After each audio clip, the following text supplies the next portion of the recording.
Hello and welcome to this recorded webinar on equity planning to advance success for men of color in the community colleges.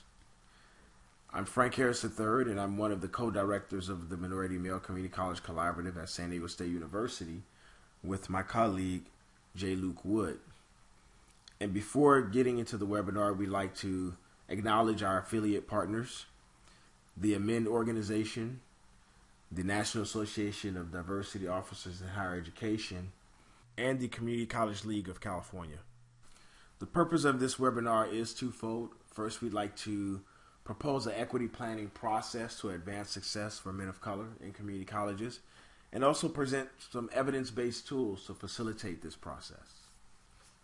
We're very active on Twitter, so we encourage you to tweet any thoughts or reflections that come to mind while viewing the webinar.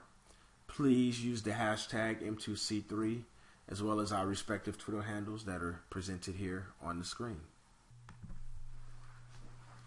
For those of you who may be new to the work of M2C3, we'd like to share that we partner with community colleges to build the capacity that's necessary to facilitate student success for men who've been historically underrepresented and underserved in post-secondary education, and rely upon a range of strategies in doing so.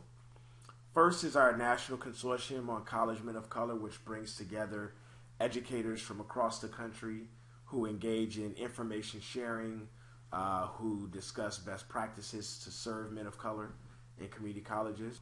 Many of them participate in our webinars, such as this one, and also participate in an annual working group meeting that we host here in San Diego each summer.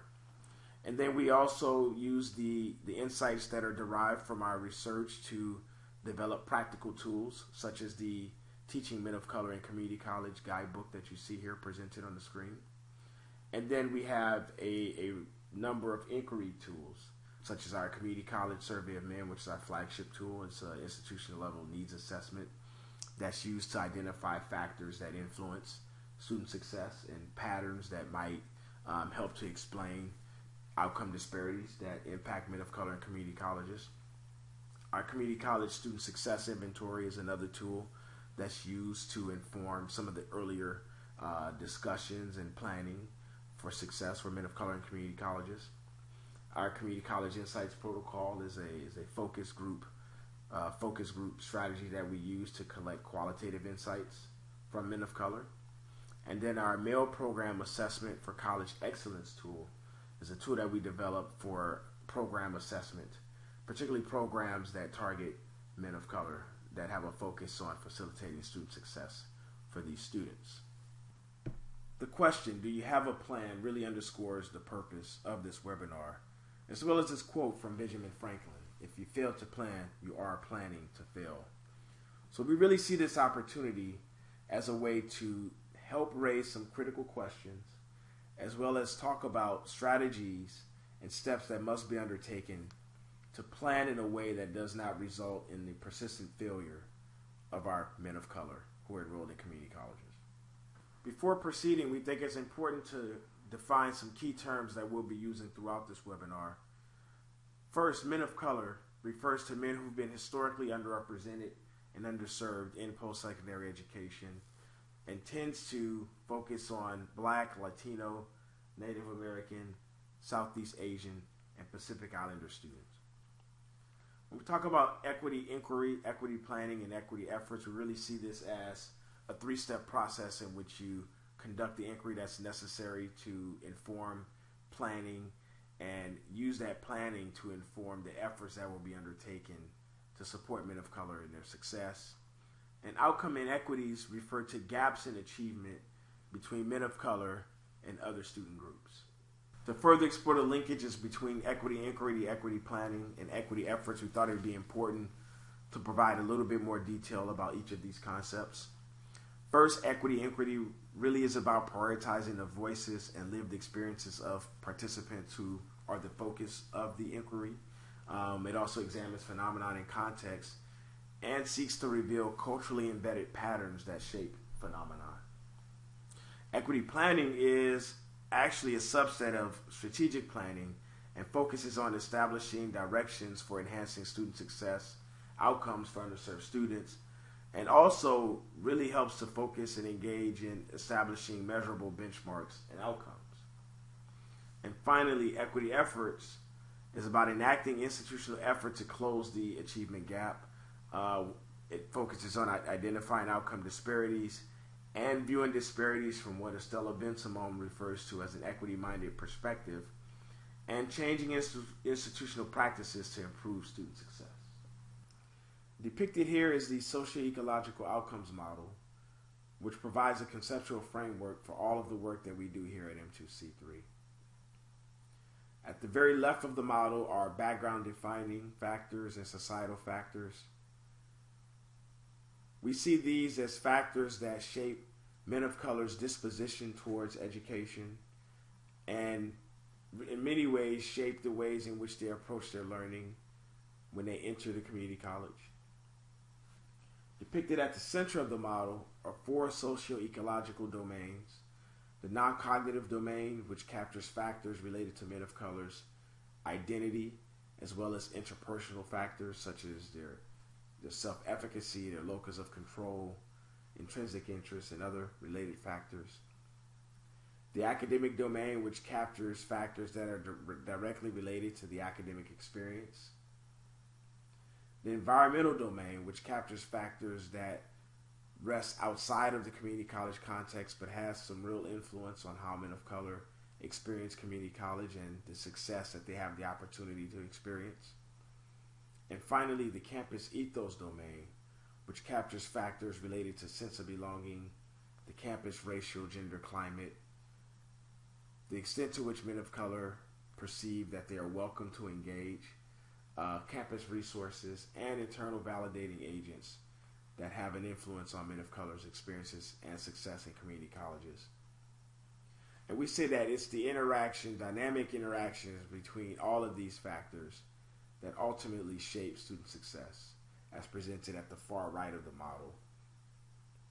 And at this time, I'm going to turn it over to Luke, who's going to provide further context and details on the equity planning process.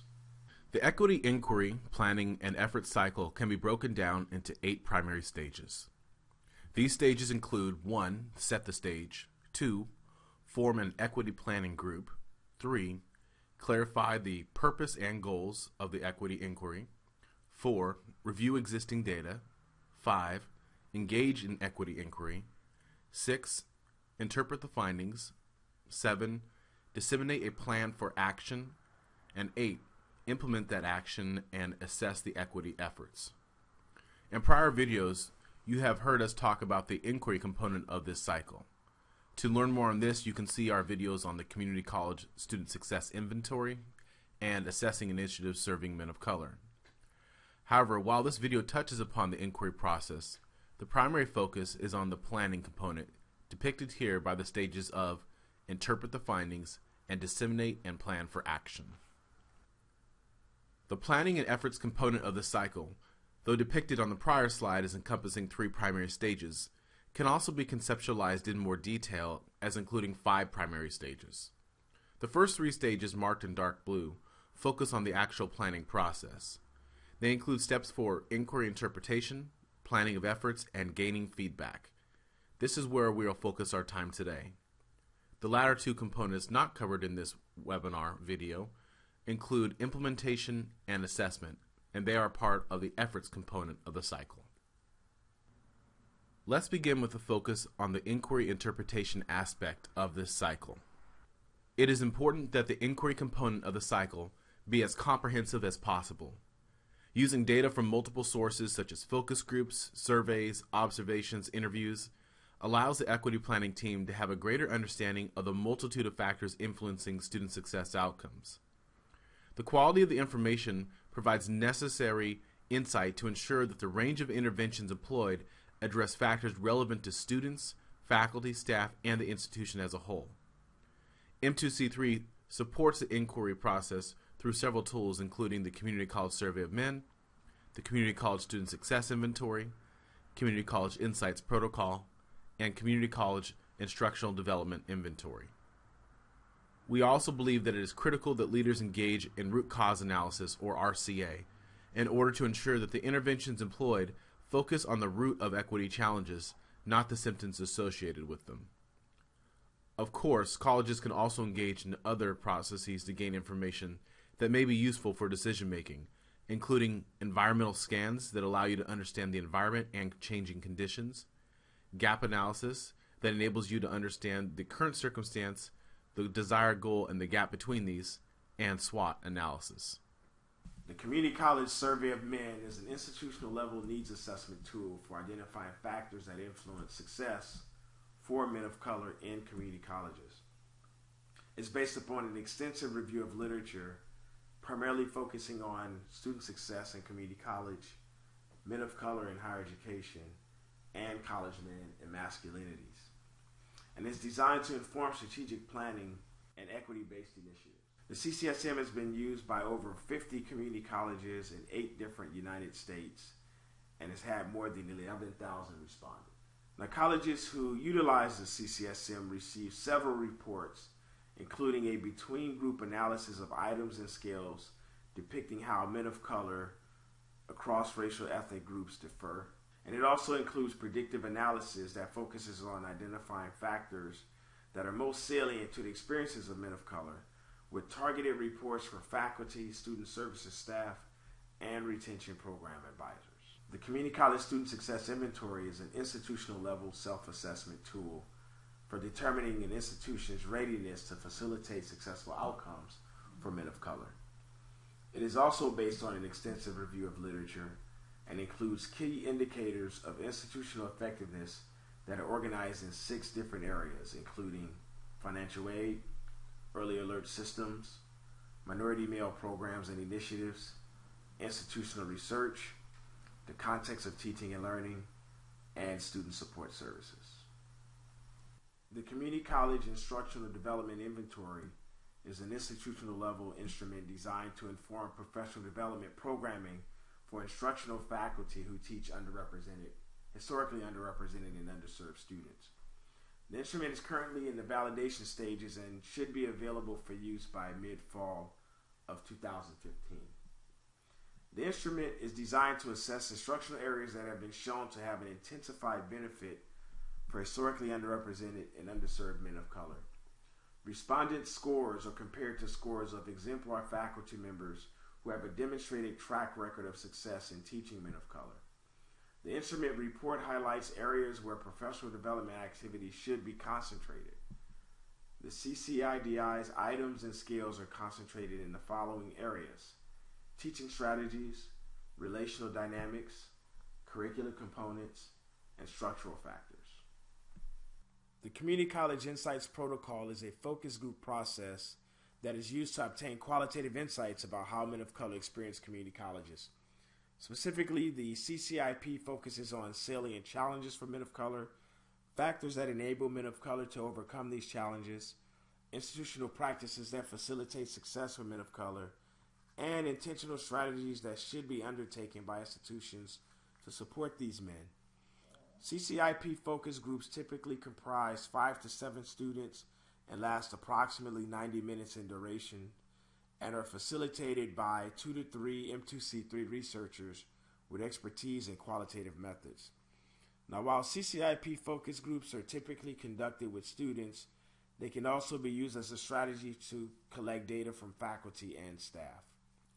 Participating colleges that utilize the CCIP receive a report that highlights key findings that emerge from the focus groups. In addition to these tools, we also suggest the use of root cause analysis. Root cause analysis is a process for identifying the causes of the system's success. This analysis has several priorities. The first is distinguishing between root causes, causal factors, and outcomes. Take this slide for example. It portrays our effective response model. Many of you have seen this before. Typically, colleges and universities, when trying to determine what influences long-term outcomes such as completion of a certificate or degree, transferring to a four-year college or university, or even completion of a specific course sequence, focus on the concept of engagement or retention shown on the far right hand of this slide. In other words, the outcomes of completion and transfer often lead to a focus on students' level of engagement and continuation in college. And in some ways, this makes sense. Student engagement is a common concept often used by educators in conversations on student success. Engagement involves the time and effort students invest in their studies and other educationally purposeful activities. Being engaged encompasses a wide array of activities, including the effort students place in the classroom, collaboration with peers, the use of technology, being academically challenged, interactions with faculty and staff, and use of services. And repeated evidence has demonstrated that greater levels of engagement, particularly academic engagement for community college students, leads to enhanced student outcomes such as persistence, achievement, attainment, or transfer. In fact, the concept is so often referenced and traditionally accepted that it has shaped perceptions on student success for generations of scholars and practitioners alike. Informed by this perspective, some educators have supported discussions, engaged institutional assessments, created interventions and programs, and implemented initiatives that focus on mending students. Permeating these efforts are perennial questions on whether students are asking questions in class, responding to questions in class, participating in group discussions, and visiting faculty during office hours. However, rarely is a more fundamental question posed: have we as educators made our students feel welcome to engage? Really, instead of looking at engagement, we could think about: have we made students feel welcome to ask questions in class, respond to questions in class, participate in group discussions, and visit faculty during office hours? Root cause analysis forces us to get at the root of challenges by asking the question, why? If student engagement is a challenge, why is that occurring? If student retention is a concern, why? In the context of this chart here, we see that engagement and retention are not actually root causes, but are ancillary causes, sometimes called causal factors, that influence engagement and retention. Thus, instead of focusing on more intermediate or long-term outcomes, RCA provides us a pathway to get down in the weeds and understand why we see the outcomes that we have. However, in an RCA context, while intermediate outcomes such as engagement and retention are influenced by whether students feel welcome to engage in class, have a sense of belonging in college, and feel like they matter, we must still ask ourselves the question, why? Why is that occurring? Why would a student not feel welcome to engage, or have a perception that they belong, or believe that they matter? When we ask these questions, it uncovers another set of factors, including the prevalence of validating messages, inclusionary environments, critical representation of diverse peoples, culturally relevant teaching and learning practices, multicultural counseling strategies, and others. As a result, in an RCA context, while the intermediate outcomes of engagement and retention and the effective responses of welcomeness to engage, belonging, and mattering are all critical and important, we must delve deeper and focus on our interventions on the reasons that these challenges are taking place, such as those depicted on this slide under positive facilitators. Beyond distinguishing between root causes, causal factors, and outcomes, as well as asking the important question of why, RCA encourages the identification of multiple solutions. Often, the triangulation of multiple solutions can produce more positive outcomes than a myopic approach. Also, too, when you have several solutions, you can then determine among your options which options are most key based on your budget, likelihood for impact, and other selection factors. In addition, RCA analysis practitioners argue that not all causes are equal. Thus, while you may get down to a multitude of root causes, it should be known that not all of these will have the same influence on student outcomes. And often, it is the confluence of multiple root causes that creates conditions that foster outcome inequities. Many RCA users engage in pictorial depictions of root causes, causal factors, and outcomes. This representation, called a thought map, is a very useful exercise for equity planning teams.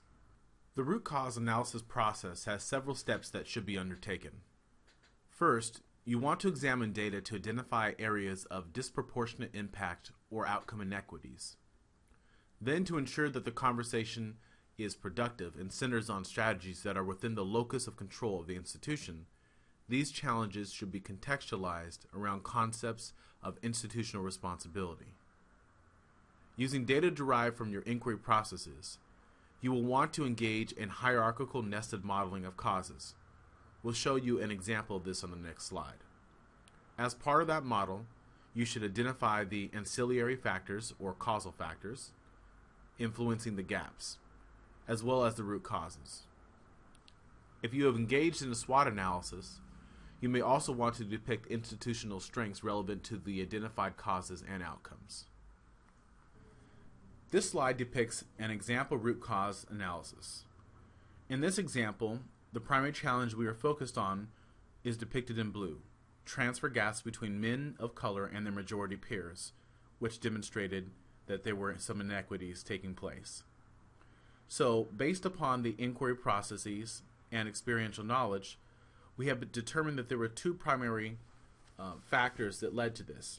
First was many students were not taking transfer level courses because they were exiting during basic skills, and there was a lack of access to information. So then, using the focus on why, we would then ask ourselves, well, why is that occurring? So let's take the first example. Students are not taking transfer level courses because they're exiting during basic skills. Well, why did that occur?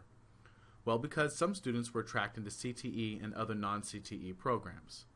Then we have to ask the question, well, why did that happen?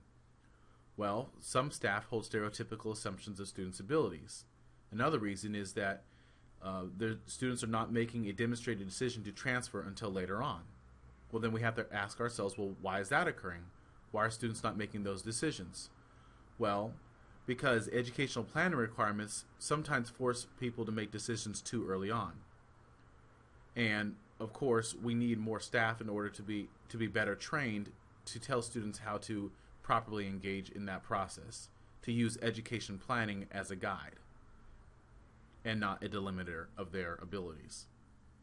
Moreover, some students are attracted to CTE and other non-CTE programs because of stereotypical assumptions of their abilities.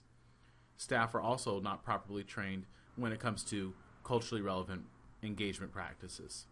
Looking at the top right-hand side of the slide, we can see that access to information was another concern. So there was two challenges that resulted. First was that there was no access to the transfer center staff, or limited access, and students were not aware of online resources that provided similar information. Well, why would they not be aware of online resources? Well, among some causes are that students didn't feel welcome in the transfer center. And that could be because of a root cause, as that there are rigid rules about who can access the transfer center based upon how many credits they earned, their degree profiles, and other factors. In terms of access to the transfer center staff, maybe some students reported that they felt rushed or that they were not on campus during the transfer center usage times. So why would students feel rushed? Well, possibly there are too few walk-in appointments, or there are no staff with whom they readily identify, or possibly there's too few personnel. Using this approach, we get down at the root causes of the transfer gaps. The root causes identified in this very simplistic analysis is that staff are not adequately trained, there are too few personnel, there are too few walk-in appointments, there are few staff with whom they readily identify, and there are rigid rules around who can access the transfer center. Of course, there are other ancillary factors as depicted by the gray circles or ovals in the middle, such as access to the staff, feeling rushed, being tracked. Those are also concerns that may need to be addressed after we have focused primarily on those root causes. Next, we're going to look at the planning component of the equity planning and efforts cycle. Begin by determining the most salient root causes. You can do this by rank ordering causes based upon a set of criteria, both for the root causes and for the ancillary effects. This may be determined based upon salient factors that are specific to your institutional context. We suggest identifying the top causes and ancillary effects in each area. Now, we're using 5 here as a general rule of thumb, but the number itself is arbitrary. Really, it's getting down to those most salient root causes and ancillary effects that are most effective on the problem. Then what you want to do is engage in completing the planning matrix that's featured on the next slide. The information derived from the equity inquiry and from the root cause analysis will help you in identifying the goals, desired outcomes, resources, and other elements that are necessary for completing the matrix. This slide depicts the M2C3 equity planning map. We suggest this map as a guide for engaging in your planning efforts. First, using the root cause analysis and information from the inquiry, you would identify a primary challenge.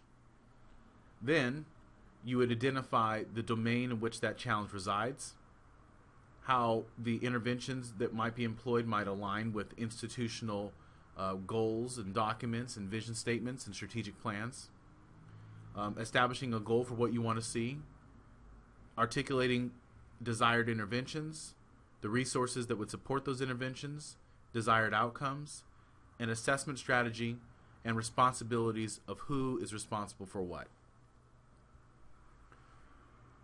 In terms of the first component of domains, we recommend using Wood and Palmer's 8 domains of institutional responsibility. This model follows an Aston's IEO approach, looking at inputs, experiences, and outcomes. However, different from Aston's model, which focuses on what are students' inputs, their background characteristics such as their age, income, high school GPAs, their experiences in college, and then their outcomes. This flips that whole concept and places it with the focus on institutional responsibility, looking at the institutional context as the inputs, the institutional actions as the experiences, and the institutional outcomes indicative of the institution's success. In terms of those primary domains of institutional responsibility, this model has areas called institutional actions, and the areas of responsibility include partnerships, structures, climates, programs, practices, policies, resources, and additional inquiry. Each of these areas represents a domain that the institution is responsible for as it relates to facilitating and fostering student success. After you've identified the challenges from the root cause analysis and placed that into the model, we then recommend identifying which domain the area of responsibility resides within. So for example, if it's a teaching and learning consideration that deals with practices in the classroom, you might want to put under domain practices. If it's a structural concern, then you would put structures. If it deals with partnerships, you would want to put partnerships. The reason to do this is to help to make sure that using this 8 domains framework, that you're identifying interventions, challenges, and outcomes that are focused comprehensively within all of the 8 domains of responsibility. However, the 8 domains should serve as a guide. The primary driver of where the intervention should be and determining of holistic activities should be based upon the findings from the inquiry and RCA process. Next, you want to think about alignment. It is critical that whatever interventions are put into place and whatever challenges that are addressed align with institutional strategic plans, mission statements, and vision statements. These guiding documents make sure that whatever interventions are put into place will have longevity and sustainability, possibly beyond the influx of any equity funding that may be at play. Thus, the institutional strategic plan should serve to guide programmatic and interventions and initiatives influencing the mission, goals, and outcomes of those desired activities. Next, what you want to do is to make sure that whatever challenges and outcomes that you are focused on have direct alignment with the institutional strategic plan and other guiding documents of the institution, such as the mission statement and vision statements. It's important that whatever interventions come out of the equity planning process are directly aligned with the institutional strategic plan. This will help to assure that the longevity of those activities will take place even possibly beyond the influx of any equity monies. In terms of goals, you want to identify the general goal that you want to have in each of the areas. Goals are broad statements that can often be incorporated as part of the strategic plan but are not measurable. When we give you a filled-in example of this matrix, this may make more sense. But in general, the difference between goals and outcomes is that goals are not measurable and are generally broad statements. In terms of interventions, you then want to help to think about what are the interventions that need to be put into place to address the challenges that were identified. Of course, the root cause analysis RCA can help to inform this, as well as information from the equity inquiry process. Common examples of interventions that are employed include professional development for faculty and staff, early alert systems, transportation support such as bus passes, book loan systems, intrusive advising, counseling, and support services such as tutoring, face-to-face mandatory orientation, stackable curricular realignment, paid internships and externship opportunities, college success courses, and the incorporation of cultural competency into hiring and RTP processes. Of all of these, likely the most critical is professional development for faculty and staff. As you delve deeper into inquiry and root causes, one thing that you may learn is that there's a need for more development of faculty and staff in order for them to have the capacity necessary to serve men of color and other historically underrepresented and underserved students. You also need to think about the resources that will support desired interventions.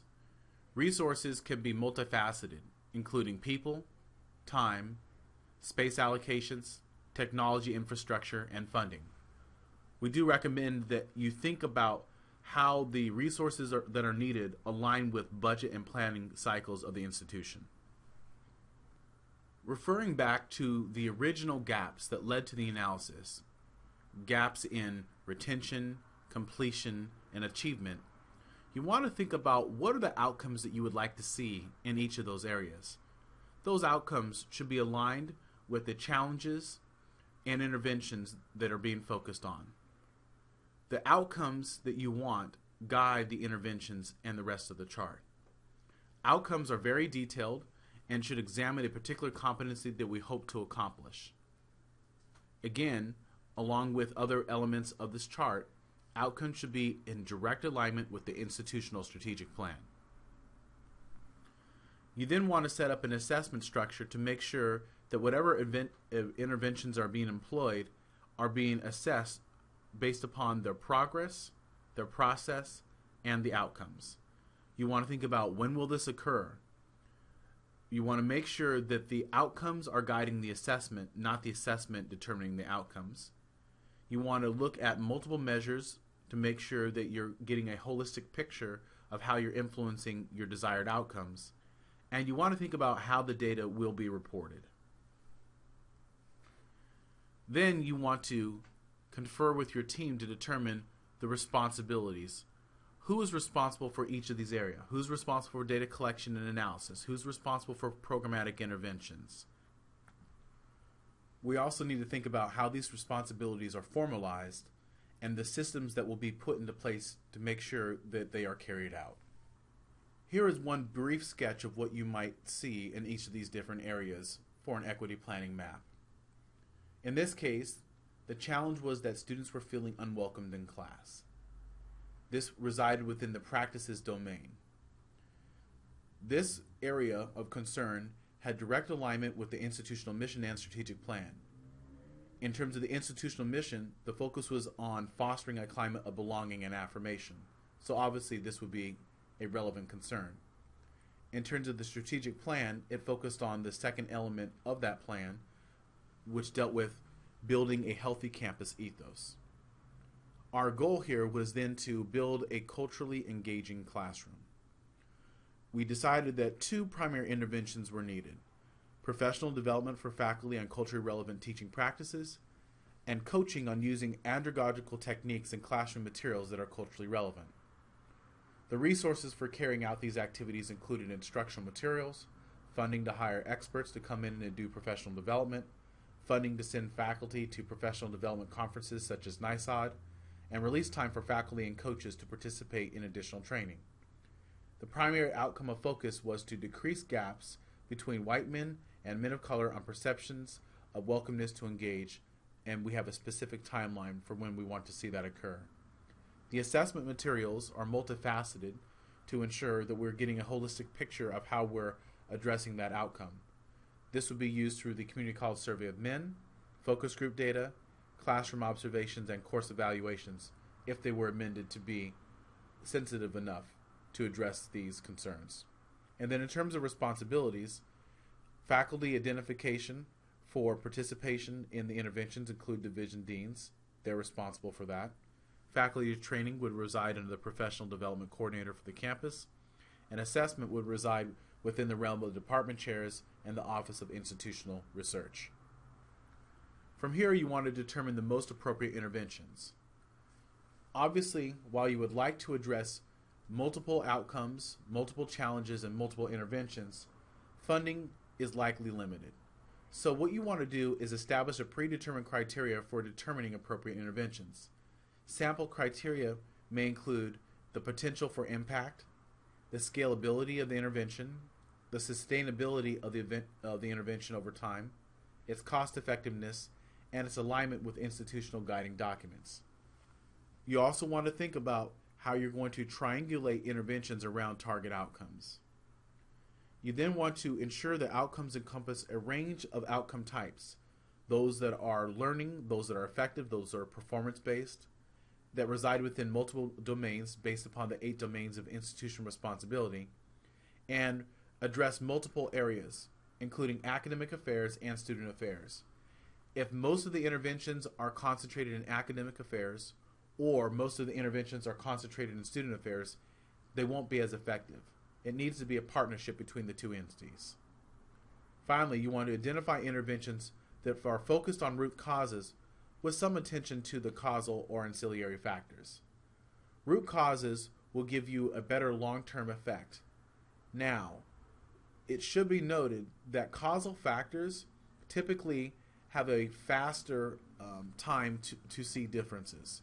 Meaning when you're focused on some of those ancillary causes, you'll likely see differences quicker, but those differences won't be sustained over time because the root causes will emanate in other areas.